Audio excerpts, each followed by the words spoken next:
Okay, this lesson for a Cornell project class is a throwback to some work we had done for several years now, but this is an extension. It's titled John E. Penn, the Man Who Noticed the E in Creation. And definitely that has been quite a center when you think about how things compound, even interest compounds according to this number E. It's called Euler's number, and it was quite fascinating, the research. But with some of the ability we have now to construct charts through the chat GPT, I think it's edition 5 that we're currently using, we can try to build mental models to reflect what Dr. Penn was communicating, and it was our limitations and certainly not his. As his research assistants, Eddie Johnson, Robert Kelly, myself, we labored and toiled much to contemplate and try to grasp everything he was saying. So we'll make a comparison of decay models, scientific versus biblical perspectives across time. A comparison of two decay rates. The first slide will show two contrasting models of decay rates. So decay rate A is scientific model. It assumes a constant half-life over time, radiometric dating. Decay rate B, biblical model, assumes accelerated decay consistent with catastrophic or divine interventions. Here's the comparison of two decay rates, and this is the blue line is decay rate A, and of course the orange is the one that's biblical. That is, it demonstrates the interventions and how they look. But you notice the time it would take for decay to be accomplished ultimately isn't that far off, because this is why we notice bias in science when I've tried to have discussions, and actually had discussions, but it had never occurred to even people who work in the field of science to demonstrate and distinguish decay amounts from chronological time and then show a decay rate per time rate. And of course, that's certainly not diminishing science or anyone that honestly works and labors in the fields of science, since they were derived from theology. So we'll move on. Decay models over 12,500 years. This slide compares how the two models appear across this time period. Science model is predictable, gradual, exponential decline consistent with radiometric assumptions. Bible model is accelerated biological metabolic decay early on, stabilizing later. Implication: the difference in decay assumptions leads to dramatically different views of Earth's age. Here's the decay model. You notice the Bible model, of course, reflects the metabolic biological decay. And then, of course, the science model, radiometric. Of course, it is intriguing, however, when you are discussing it. If you take a chemistry class, physics class, or any biology, some class in which you might be around people who are attempting to study some of these things and can have a conversation with you, they know a lot about decay and how it can be accelerated. It's just that neither science nor religion has actually spent a lot of time trying to establish the correlation. And of course, Dr. John E. Penn, the late Dr. John E. Penn, that was one of the things he was really working on, showing this relationship. Of course, he was surrounded by engineers and scientists. His own sons are engineers and scientists, so he definitely enjoyed a dialogue with them throughout the years that helped establish an understanding that he worked hard to communicate. Synthesis and implication. Scientific model relies on uniformitarian assumptions about constant decay. The biblical model emphasizes accelerated decay, catastrophic events, and divine intervention. The divergence between models underscores how presuppositions shape conclusions. A quantified approach, however, highlights that both models yield fundamentally different timelines for Earth's history. So let's look at the synthesis and implications, and both implications for science and religion.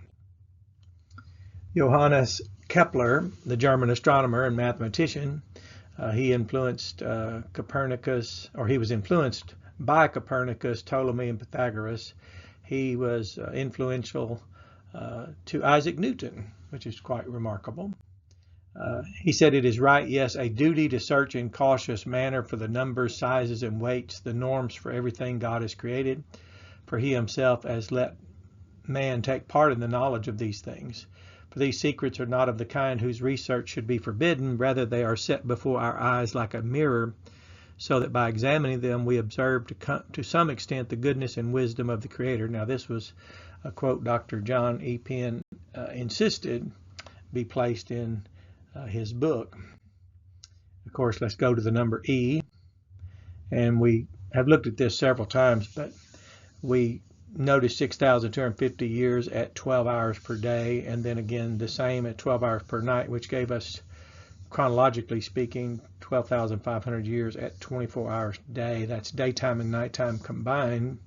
And that was just simply when we look at one day as 1,000 years, and notice that's a ratio. And we remember, or as Dr. Penn reminded us, the inverse relationship between division is multiplication. And so that was just a very obvious arithmetic principle. So we applied it, multiplied by days to get 4.5 million days.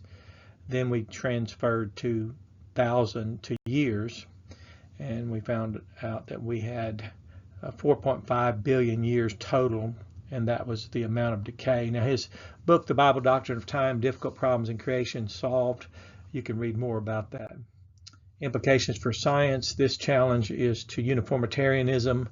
Modern science relies on uniformitarianism, natural laws, and rates like decay, as though they have remained constant.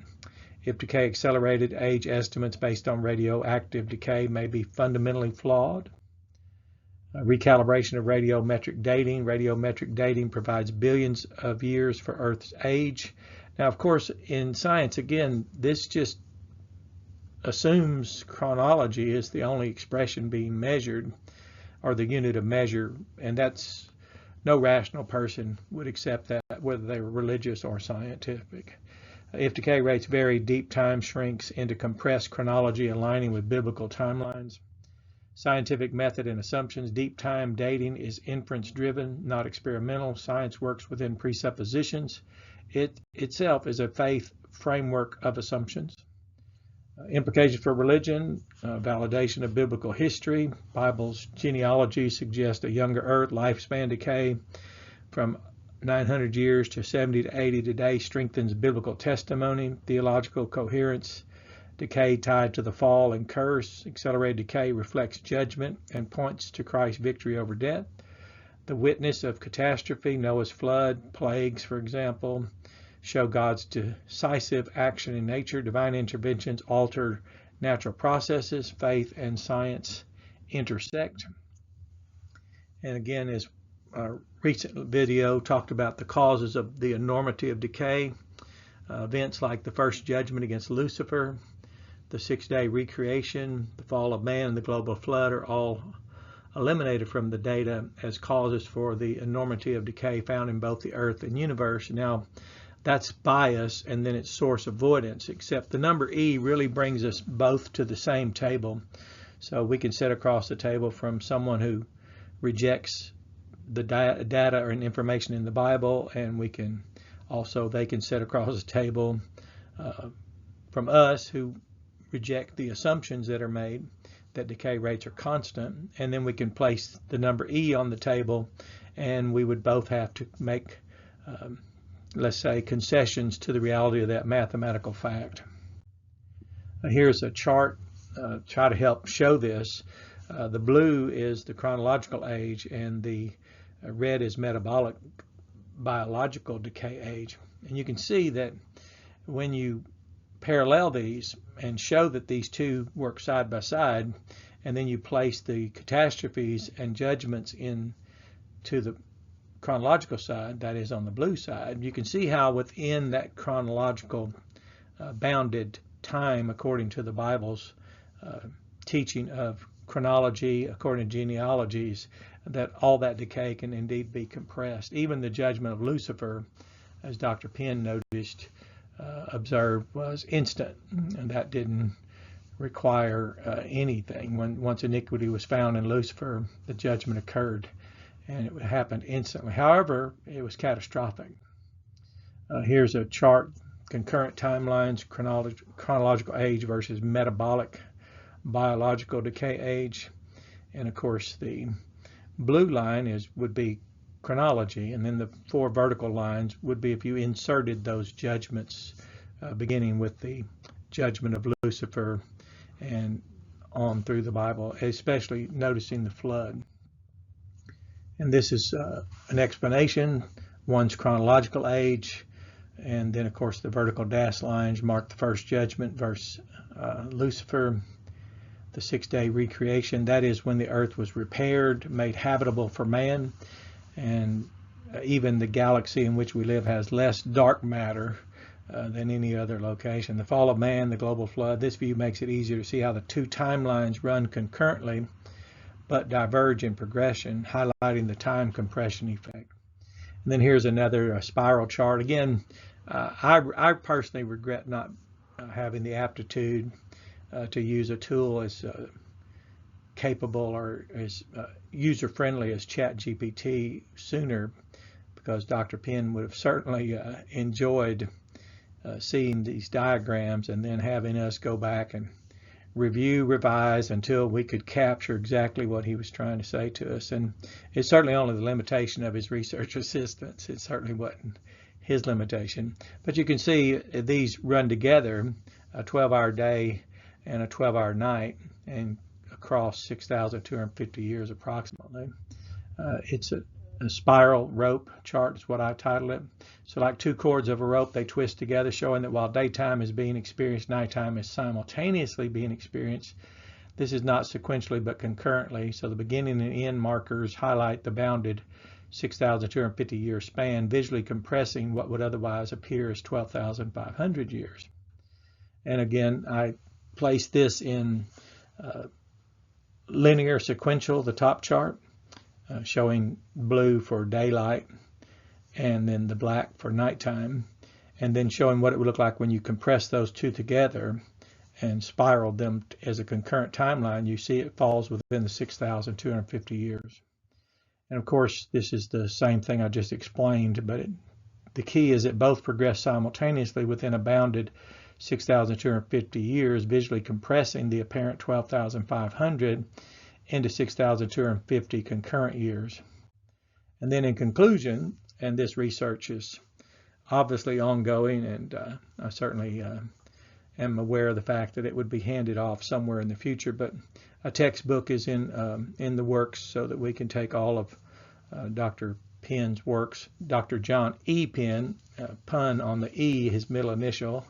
We'll just notice he's the one that noticed the E in creation, and so we're hoping to take and develop a very substantial textbook with his research. And I remind you all that his research and the pressure he put on himself was to use as research parameter Bible data and remain within those parameters, using the numbers in the Bible, the words, the meanings, the definitions, even the letters and their numeric equivalents. So science without God interprets data through constant naturalistic processes, billions of years, gradualism, evolutionary frameworks. Science with God interprets data with a creator who can accelerate, alter, decay, thousands of years, catastrophism, redemptive history. The debate is not simply about facts, but about the interpretive framework, whether divine revelation is excluded or included. So this is just an update on the research and an introduction to the fact that we have a textbook in process. And any feedback any of you have, positive, negative, all critique, all feedback is welcomed and invited. Dr. Penn trained us well on receiving constructive criticism, and that's the superordinate category we applied to his feedback to us. And it certainly was an honor to work with him and to carry on this work now and try to depict it in a manner that could even be found as a content, a very appropriate content for even a textbook. So you have a blessed day. Enjoy this lesson.